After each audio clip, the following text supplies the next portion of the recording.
Hello everyone, welcome to my Saral chemistry. आज की इस वीडियो में हम सीखेंगे thermodynamic derivation of relation between Gibbs free energy and the reaction coefficient. Hindi में गिब्स मुक्त ऊर्जा एवं अभिक्रिया लब्धि के मध्य संबंध की उष्मागतिकी व्युत्पत्ति कहते हैं। तो इसको देखते हैं हम लोग। इसके पहले वीडियो में हम लोग देखे हैं कंसेप्ट ऑफ फ्यूगेसिटी और डिटर्मिनेशन ऑफ फ्यूगेसिटी, पलायनशीलता की अवधारणा। तो उसको देख चुके हैं हम लोग इसमें। तो अगर वो देखना चाहते हैं तो इसके डिस्क्रिप्शन में, इस वीडियो के डिस्क्रिप्शन के नीचे में आप लोग को लिंक मिल जाएगा, वहां से देख लीजिएगा। बीएससी सेकेंड ईयर का ये हम लोग का टॉपिक है और एमएससी में भी है ये, और अदर कॉम्पिटिटिव एग्जाम में भी काम आता है। तो मोस्ट इम्पॉर्टेंट है ये। अगर ये पता चल जाता है तो हम लोग का इलेक्ट्रोकेमिस्ट्री में और या केमिकल इक्विलिब्रियम में आसानी से होता है। ये स्टार्ट करते हैं अब हम लोग Gibbs free energy and reaction coefficient के बीच में रिलेशन। तो अब देखते हैं, यदि कोई सामान्य रिवर्सिबल गैसेस रिएक्शन निम्नानुसार हो। एक रिएक्शन दिया गया है, कोई एक भी, जैसे कि हम लोग क्या लिखते हैं, रिएक्टेंट कहाँ पर रहता है, इस तरीके से ये प्रोडक्ट बनाता है, ये होगा। तो अब एक रिएक्शन ऐसे ना लेकर हम लोग सिंपल ले रहे हैं। क्या ले रहे हैं, ए प्लस बी रिवर्सिबल है, दोनों साइड रिएक्शन होगा, और प्रोडक्ट क्या बन रहा है, एम प्लस एन बन रहा है। ये हम लोग का ए भी क्या है, रिएक्टेंट है, और प्रोडक्ट एम और एन है। मान लेते हैं कोई सा भी ये रिवर्सिबल गैस रिएक्शन है। तो अब इसके बाद क्या है हम लोग का, जैसे कि किसी अवस्था पर रिएक्टेंट ए एवं बी के रासायनिक विभव को केमिकल पोटेंशियल बोलते हैं। ए और बी के केमिकल पोटेंशियल क्या है, QA एवं QB है, तथा प्रोडक्ट का जो हम लोग प्रोडक्ट एम और एन के केमिकल पोटेंशियल क्या है, μm व μn है। तो कांस्टेंट टेम्परेचर, प्रेशर और कांस्टेंट कंपोजिशन को संगठन बोलते हैं, पर लेते हैं। तो कांस्टेंट क्या है, टेम्परेचर भी है, प्रेशर भी है और कंपोजिशन भी है। तो क्या होगा हम लोग का, जो रिएक्टेंट और प्रोडक्ट लिए हैं, तो रिएक्टेंट की टोटल फ्री एनर्जी जी, नीचे में लिख देते हैं रिएक्टेंट करके। Free energy total free energy G रहता है, उसके रिएक्टेंट का लिख रहे हैं इसलिए नीचे में रिएक्टेंट लिख देंगे। इक्वल्स टू क्या हो जाएगा हम लोग का, जो पहले में है हम लोग का ए और mu A chemical potential plus B mu B, इसको मान लेते हैं इक्वेशन नंबर हम लोग 1। तो अब देखते हैं, ये तो रिएक्टेंट के लिए होगा। वैसे ही प्रोडक्ट के लिए अगर फ्री एनर्जी देखना चाहे तो जी करके प्रोडक्ट लिख देंगे नीचे में। वैसे प्रोडक्ट में क्या था, एम और एन था, तो M mu M plus N mu N हो जाएगा। ये प्रोडक्ट के लिए हो जाएगा हम लोग का फ्री एनर्जी। इसको मान लेते हैं इक्वेशन नंबर हम लोग 2।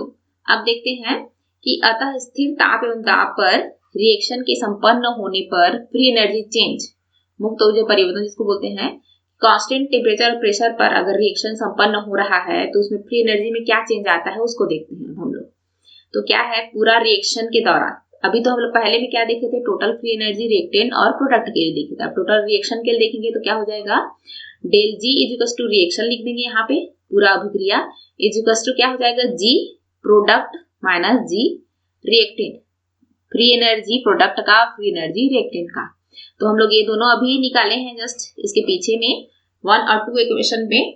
तो अब देखते हैं यहाँ पे इन दोनों का हम लोग क्या ले लेते हैं, मान नीचे पे रख देते हैं। तो क्या हो जाएगा, M mu M plus N mu N minus A mu A plus B mu B हो जाएगा, और ये यहाँ पे नीचे जी डेल जी रिएक्शन हो जाएगा। तो इसको मान लेते हैं हम लोग इक्वेशन नंबर 3। अब क्या करेंगे, रिएक्शन के किसी गैसीय अवयव के लिए किसी अवस्था पर म्यू का मान। अब देखते हैं कि गैसीय अवस्था पे क्या होगा। अब देखो, mu is equal to mu naught plus RT ln P है, इसको मान लेते हैं इक्वेशन नंबर 4। तो अब P क्या है, म्यू नॉट क्या है उसको देखते हैं। म्यू नॉट क्या होता है, स्टैंडर्ड केमिकल पोटेंशियल होता है। सिंपल म्यू क्या रहता है हम लोग का, ये जो म्यू है सिंपल म्यू, वो केमिकल पोटेंशियल है, अभी देखे हैं। और ये म्यू नॉट जो ऊपर में हम लोग का जीरो टाइप का दिख रहा है, वो क्या है हम लोग का स्टैंडर्ड केमिकल पोटेंशियल है, जिसको हिंदी में क्या बोलते हैं, मानक अवस्था पर रासायनिक विभव। प्लस क्या है, RT ln P है। तो P क्या है यहाँ पे, P है आपका गैस का गैसीय मिश्रण में आंशिक दाब है, वही है सिंपल सा दाब, आंशिक पार्शियल प्रेशर जिसको बोलते हैं हम लोग। अब क्या है, इक्वेशन नंबर 4 के अनुसार रिएक्टेंट और प्रोडक्ट के लिए अब हम लोग निकालेंगे रिएक्शन। प्रोडक्ट के लिए जैसे कि देखिए इक्वेशन 4 क्या था, mu is equal to mu naught plus RT ln P था। तो इसको हम लोग प्रोडक्ट और रिएक्टेंट के लिए अलग अलग निकालेंगे तो क्या हो जाएगा, ये देखिए अगर देखें तो mu A is equal to mu A naught plus RT ln PA। A के लिए PA और म्यू A हो जाएगा, B के लिए म्यू B और PB हो जाएगा।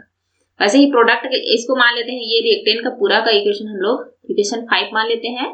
अब प्रोडक्ट का क्या है, म्यू M और N है, तो M और N के लिए क्या हो जाएगा, not M mu naught M और म्यू नॉट N, और क्या हो जाएगा PM और PN। बाकी तो सेम का सेम वही रिएक्शन है, इसको मान लेते हैं इक्वेशन नंबर 6।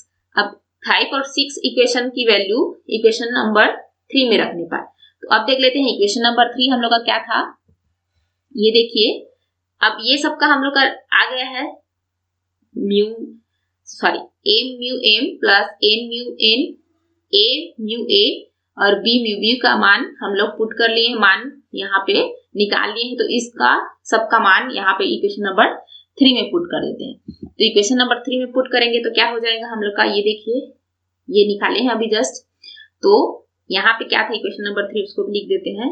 चलिए तो del G is equal to M, यहाँ पे इक्वल टू है M क्या था, mu M plus N mu N था, और क्या था minus A mu A plus B mu B, यही था। देख लेते हैं, ये देखिए यही था सेम।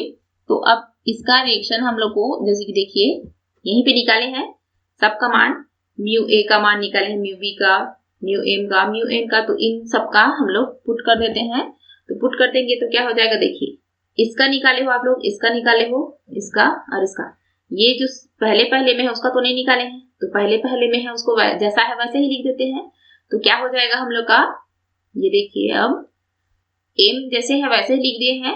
अब म्यू M का मान ये था mu M naught plus RT ln PM, वैसे ही N है mu N not plus RT ln PB, या लॉन बोलते हैं माइनस, ये माइनस का माइनस, और A जैसा है वैसे ही म्यू A का मान यहाँ पे रख दिए हैं और म्यू B का मान यहाँ पे रख दिए हैं। तो इसको मान ली है इक्वेशन नंबर 7। तो अब देखते हैं इक्वेशन 7 के अवयवों को पुनः व्यवस्थित करने पर। अब ये जो अव्यवस्थित है, अव्यवस्थित मतलब कि RT को तो हम लोग कॉमन निकाल सकते हैं ना, सभी में है, तो उसको व्यवस्थित कर लेते हैं। तो चलिए व्यवस्थित करते हैं। तो del G is equal to M। अब देखो M और N पे क्या कॉमन है हम लोग का, कॉमन तो नहीं बोल सकते, क्या अलग है, इसको हम लोग अलग ले सकते हैं। तो म्यू M प्लस यहाँ पे ये आ जाएगा एक ही कोष्ठक में, ऐसा इस तरीके से। तो M mu M naught plus N mu N not, ये हो गया। माइनस क्या है हम लोग का A और म्यू A इस तरीके से है, तो mu A naught plus B mu B not, plus क्या हो जाएगा, देखिए RT सब में है तो RT को कॉमन निकाल दिए हैं। अब क्या बचा यहाँ पे, ln PM बचा, प्लस ln PN बचा, माइनस ln PA, और ये हो जाएगा आप लोग का माइनस, कोष्ठक में रख देंगे तो B ln PB, ये हो गया। देखिए तो इसी को हम लोग लिख दिए हैं RT M ln B, इस तरीके से लिख सकते हैं। तो इक्वेशन इसको मान लेते हैं हम लोग इक्वेशन नंबर 8। इक्वेशन नंबर 8 के बाद चूंकि ली गई अभिक्रिया के लिए क्या है हम लोग का, ये देखिए del G naught is equal to M mu M naught plus N mu N naught minus A mu A naught plus B mu B naught. Equation number 9 मान लेते हैं। पहले क्या था, डेल G सिंपल था और यहाँ पे अभी नॉट लगाए। अब क्या है, इक्वेशन नंबर 9 में रिएक्शन के लिए standard free energy change del G naught का मान इक्वेशन 8 में रखने पर, अब इक्वेशन नंबर 8 में रख देते हैं। इक्वेशन नंबर 8 क्या था, देखिए यहाँ पे ये सब था हम लोग का, तो अब इसका मान रख देते हैं हम लोग। तो ये जो इक्वेशन नंबर 9 है उसका मान 8 में रख देते हैं। तो क्या हो जाएगा, del G is equal to del G naught plus, ये देखिए इसका ये सब का मान हम लोग डेल G नॉट रख सकते हैं। तो कहाँ पे है, ये देखिए ये सब का है यहाँ तक ये सब, तो इसके जगह पे हम लोग क्या रखे हैं, डेल जी नॉट रखे हैं, और बाकी जैसे है वैसे का वैसे ही है। अब देखो यहाँ आरटी लॉन, अब ये P M to the power m into P N to the power n, और अपान में क्या है पी ए और पी बी। तो इसको मान लेते हैं इक्वेशन नंबर 10। ऐसा कैसे हुआ है देखो, जैसे कि ये हम लोग का एक साथ है, प्लस में है तो ऊपर रखेंगे, और ये माइनस में है तो ये अपान में रख सकते हैं ना, तो इसीलिए हम लोग इसको इस तरीके से लिख सकते हैं। तो इक्वेशन नंबर 10 हो गया, ये वाला रख देते हैं। अब क्या है इक्वेशन 10 में, जो हम लोग का P M P N N P A P B का अनुपात आया है, अनुपात का मान साम्यावस्था स्थिरांक, जिसको हम लोग इक्विलिब्रियम कांस्टेंट Kp के जैसा है मानते हैं। इक्विलिब्रियम कांस्टेंट को क्या से शो किया जाता है, Kp से शो किया जाता है। बट क्या है, Kp के पूर्णतः इक्वल नहीं होता है। Kp के समान मान सकते हैं, Kp के समान मान सकते हैं, लेकिन पूर्णतः उसके इक्वल नहीं होता है बोल रहे हैं, क्योंकि क्या बोला गया है, Pa, Pb, Pn, Pm अवयवों के साम्यावस्था पर आंशिक दाब नहीं है, मतलब कि पार्शियल प्रेशर नहीं है, बल्कि किसी अन्य अवस्था के लिए है बोल रहा है। तो क्या मान सकते हैं, PMM और PNN बाई PAA PBB को सामान्य दाब लब्धि या अभिक्रिया लब्धि, प्रेशर कोशिएंट और रिएक्शन कोशिएंट कहा जा सकता है, जिसे QP से दर्शाते हैं। ये नहीं दिख रहा है तो एक बार लिख देते हैं, QP से दर्शाते हैं।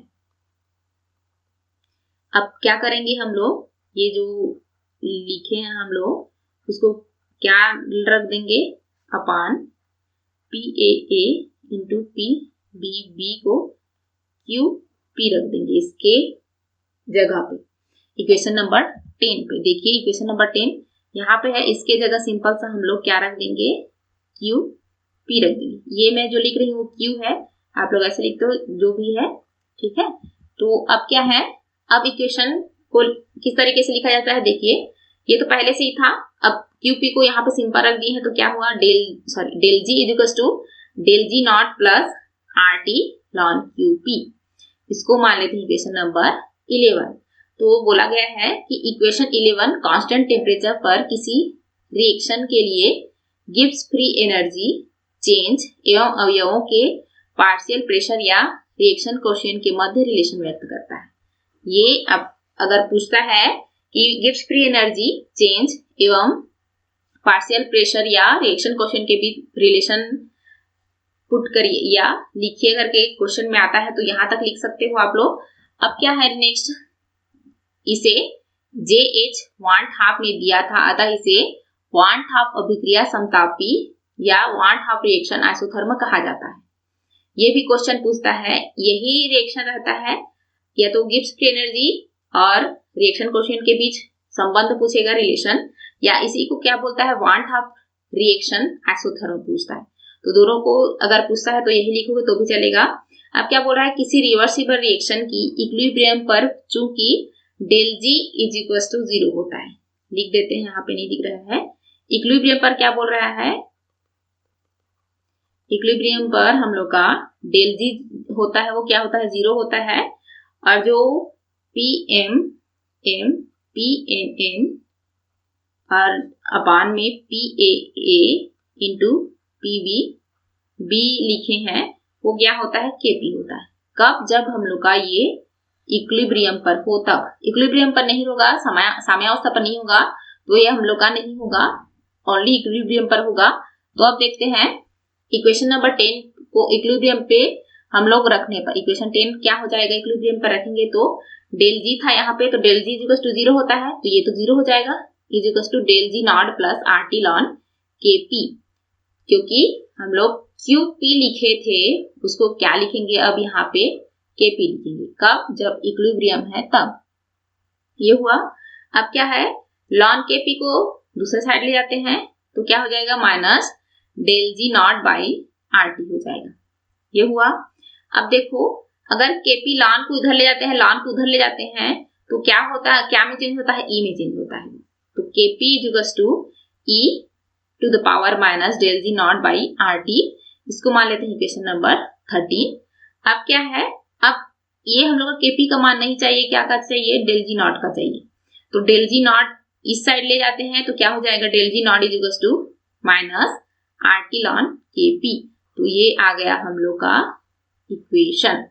अब इक्वेशन नंबर 14 को क्या बोल रहा है कि वान हाफ अभिक्रिया है। तो इक्वेशन 14 है वान हाफ अभिक्रिया समतापी का ही एक रूप है। और एक रूप क्या था, देखिए इसको भी माने थे हम लोग, ठीक है ना। चलो हाँ, ये इक्वेशन नंबर 11 को भी माने थे वान हाफ इक्वेशन। और एक रूप उसका जो 14 है, देखिए यहाँ पे ये 14 इक्वेशन है, उसको भी हम लोग उसका एक रूप मान रहे हैं। तो लास्ट हम लोग का यहाँ तक लिखना है, ना कि 11 तक, 14 तक लिखोगे आप लोग। तो अब क्या है, हम लोग का एक रूप है वो रहा है जिसकी सहायता से इक्विलिब्रियम पर रिएक्शन की standard energy change del G naught एवं गैसीय रिएक्शन के इक्विलिब्रियम कांस्टेंट केपी के मध्य रिलेशन व्यक्त करता है। ये हम लोग का 14 वाला क्या के बीच रिलेशन व्यक्त कर रहा है, डेल जी नॉट और केपी के बीच रिलेशन। और 11 क्या में रिलेशन दर्शा रहा था, del G is equal to QP के बीच रिलेशन था, नॉट या डेल जी दोनों के द्वारा। तो ये इक्वेशन नंबर 11 था और ये इक्वेशन नंबर 14 था। तो हम लोग को 14 तक लिखना है वान हाफ समीकरण या वान हाफ अभिक्रिया समतापी वक्र, या इक्वेशन बोलते हैं, वक्र तो नहीं बोलेंगे। तो अगर ये दोनों पूछता है तो आप लोग को लिखना पड़ेगा इस तरीके से। तो मेन हम लोग का इम्पोर्टेंट यहाँ तक ये रिएक्शन है, ये रिएक्शन मोस्ट इम्पोर्टेंट है, del G naught is equal to minus R T ln K P. तो ये हम लोग का टॉपिक हो गया। ये नोट्स अगर आप लोग को चाहिए तो टेलीग्राम चैनल पर जुड़ जाइएगा, आसानी से नोट्स पीडीएफ के रूप में मिल जाएगा। Thank you.